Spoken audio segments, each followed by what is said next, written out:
The Hoffman Show on the Team 980, always live as well on the free Odyssey app and on YouTube at the Team 980, where if you're watching, you see another face on the screen, the face of a woman who has scored so many goals, just the most goals, especially at Audi Field, where her and her teammates will be on the field again this weekend. It's Ashley Hatch of the Washington Spirit, good friend of the show as well, / of me personally. Hatchie, hi, thanks for coming on.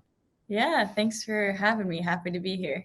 So we're going to talk the things nearest and dearest to your heart here in a few minutes, aka baking. Very important Perfect. topics, but do a little soccer first. You guys deployed a new lineup this weekend, one that's literally been months in the making. Obviously, you had the World Cup break. You had so many players, U.S. and otherwise, go. But also, while that was happening, some international players brought in by Mark Parsons and Mark Krikorian. And you guys finally on the field for the first time together this past weekend against Portland. What was that like, and kind of knowing that that's been coming for a long time? Yeah, it was a lot of fun. The whole week of training leading up to that game, there was just a lot of energy and a lot of excitement. The team, that was here during the whole World Cup break put in a lot of work to be able to be in a good spot. So when these players came back, we were ready to go. And so, yeah, it was a lot of fun, lots of energy on the pitch, a lot of exciting players. And I'm just excited to see where we go because that was our first game with all of us together. So the only way is up from here. Yeah, that's kind of the crazy thing is you guys play Portland, who is top of the table in the league, obviously objectively one of the best teams in the league, and y'all went toe to toe with them. And I'm sure you guys were probably talking after the game, one of those draws that feels like a loss because you had the better of the possession and all those things. So, like, as you kind of learn some of these new players, and specifically Ouleymata Sarr, like, what's it like playing with her, and where can this team go as it gels? Because that was just the first time. Yeah, Ulay's a great player. She's super fun to play with. Like us players joke, she's just so like silky smooth with the ball. Like her footwork is great, and she's just so sneaky. She's sneaky fast, but also just can beat defenders 1v1 so easily. And so I think with the players around her, me, Sanchez, Trin, even Gabby, our outside backs that are working with her, the more we get to like learn her tendencies in her game, I think the better that will all be. But yeah, she's super unpredictable, which is great as we're going against opponents and stuff. So I'm excited.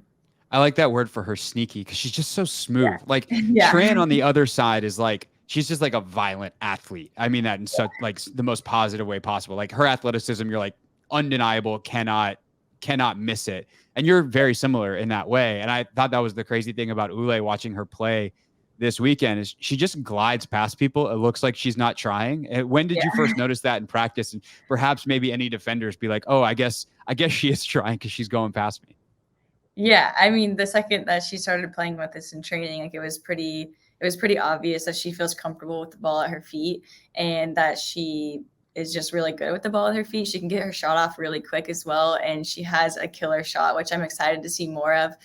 She didn't get too many opportunities against Portland to show that, but I'm excited for her to continue to feel more comfortable on the pitch with all of us and bring out the best qualities of herself. Ashley Hatch with us here on the Hoffman Show, of course, forward for the Washington Spirit. So I think it's been so interesting for those of us that follow the team closely this year. There was all this like kind of talk about, oh, they have the new tactics, the new formations. They're going to this 4-4-2 diamond. And then you bring in Ule and a couple of other these players, and now you're shifting back to a 4-3-3. At least that's what was shown this past weekend. What's it been like working with Mark and his staff on and kind of being an adaptable team tactically throughout this year? Yeah, it's been great. Mark and Ange and Ema and Mommy, our staff, Mike, they've all done such a good job of helping us prepare for each and every game. And each opponent, presents different things and different challenges. And so I think it's great that we're able to adapt to use our strengths against specific opponents. The fact that we can play a 4-4-2 if we want to is great. And now that we have, new players in our lineup and we're playing a 4-3-3, it just makes us that more dangerous. And so I'm excited to continue to move forward with that adaptability. I mean, this league is so competitive that you need to be able to have that adaptability and that flexibility to change things and change tactics. And so I think it's been great working with our staff, and they've done a great job of preparing us. Yeah, for those that listened to Mark when he was on the show, very detail oriented. People certainly can get that out of one conversation with him. So I mentioned you're a friend, like you're someone I've known since I worked for the team back in the day, which is many years ago at this point. What happened to us, Hatchie? We were young once. You Yeah, still are. I'm crazy. old now. But I thought it was interesting then. Like you were a young emerging player. I'd been in the league a couple years, but you had already shown or were showing some leadership characteristics. You were kind of right on that outer circle of the three captains at the time, all of whom are still with the club. But certainly as your profile has risen, so has your ability to lead and your, I guess, responsibility. Maybe I don't know if that's putting it too heavily to lead. I'm curious if you think back, like 4 years ago or so, compared to now, how you've developed as a leader and what that's meant for your career and for the club around you. Yeah, I would say I've definitely developed as a leader being in this league for a good amount of time, but also specifically with the Spirit and just being able to use my experience and the lessons that I've learned to help out the younger players around me. I would say as a leader, I'm more of a one-on-one type of leader that likes to make sure that people feel important and that people know that they're valued and helping get the best out of the people around me. And so I feel like as I've developed as a player and a leader over the years, I've figured out like the ways that I can best help the team and the ways that I can help lead. During the World Cup break, Mark did push me a little bit to step out of my comfort zone and help lead the group a little bit more. So I'm still working on that and still like learning and growing as a leader. But yeah, I would say I've definitely grown a lot. Yeah, you had the armband obviously during that break, and it was kind of the first time as Tori was getting back in the group at that point. But it's the first time that really because for all the change that's happened, right? Tori's still there, Aubrey's still there, Andy's still there, and those have been the three Yeah. captains for almost 5 years running now, or maybe actually it has been 5 years running. So, it's not like there's been necessarily a void in leadership or a gap to step into. I guess that World Cup break was really the first time that maybe that opportunity has even been available to you. Yeah. Yeah, definitely. It was my first time wearing the armband in this league, so it was quite an honor, and I felt very humbled that I got the opportunity to do that, and I know it's a big responsibility, and I'm grateful for the leaders that we do have on this team, and it was a cool opportunity to be able to step into that position when the team needed it. Yeah. When I was playing like youth basketball and got named captain, being captain was just an excuse to yell at the ref and get away with it. Is there like, do you like that freedom to just be able to go to the ref and be like, hey, look, you got to listen to me. I got this armband on. I mean, it did help a little bit, that the refs, had to actually listen to whatever I was complaining about. But I'm sure my talking to the refs won't stop. So, but it did help to have the armband a little bit. Yeah, you feel like it's right. You don't feel guilty about Yeah, it. That's I really feel a all it little is. bit more validated. Yeah. Ashley Hatch with us, Washington Spirit forward here on the Hoffman Show. I'm curious what the energy's been around in general with the team this year. And obviously, as we mentioned now a bunch, like players have been in and out, not just with international breaks, but injuries and all the types of things that happen throughout a season.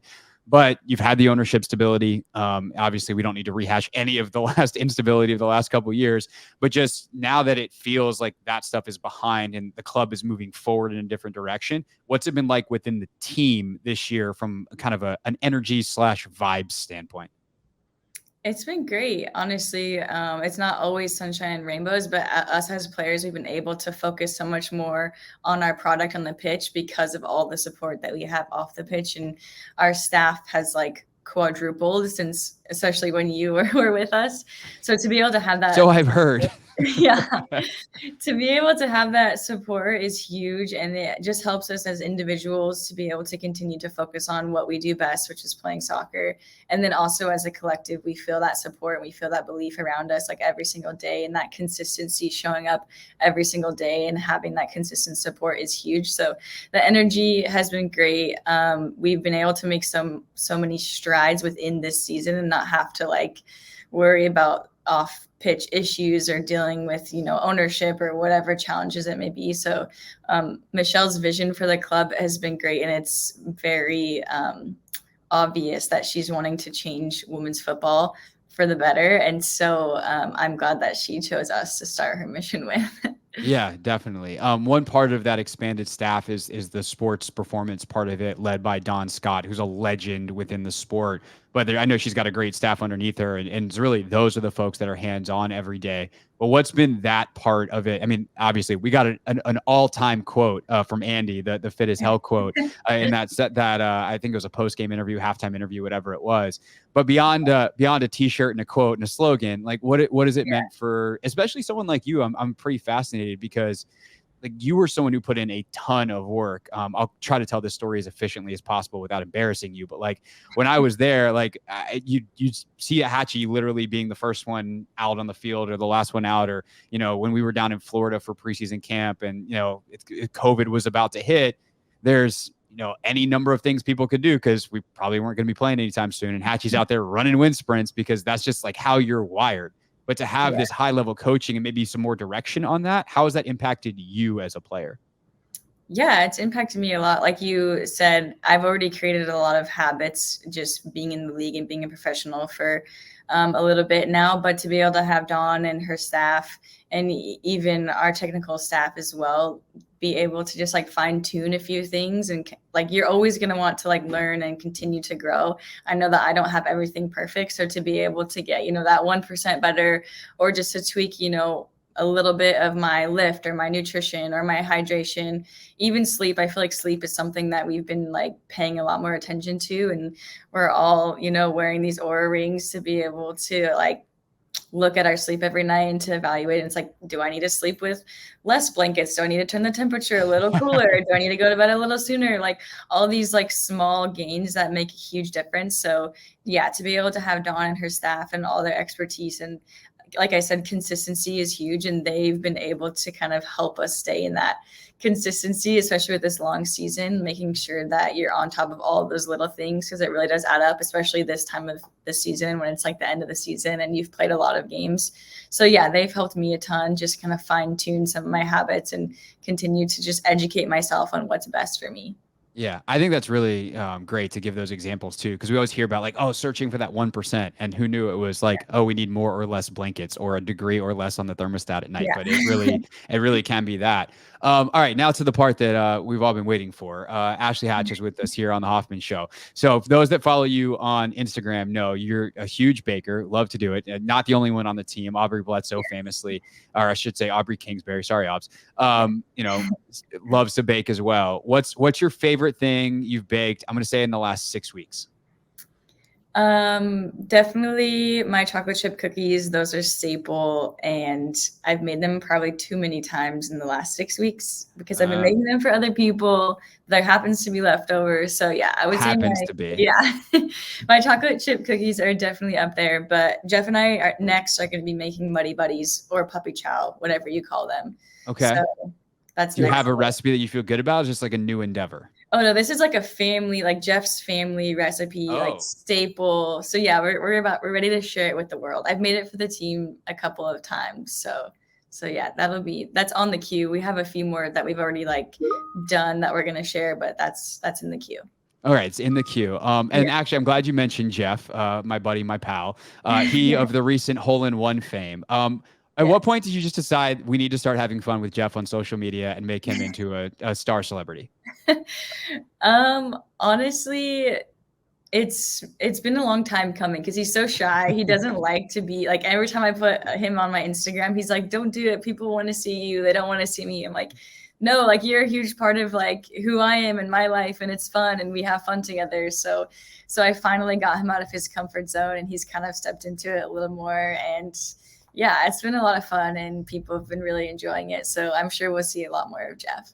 I know he's shy. Since when? Instagram or video shy. Not like he's good with like people. He's definitely a people person. Yes, he is. He's the best. We didn't say this. Hatchie's husband, Jeff, who's just great. I would not have pegged him as shy, but now I know. Some people are weird around cameras or giving public speeches and stuff. So I get that. Yeah. All right. Yeah. But now there's no turning back now. So yeah, no, he's stuck. Cat's out of the bag. Hatchie, thanks as always for your time. Appreciate it. And I'll see you at Audi Field on Sunday. Yes, thanks for having me.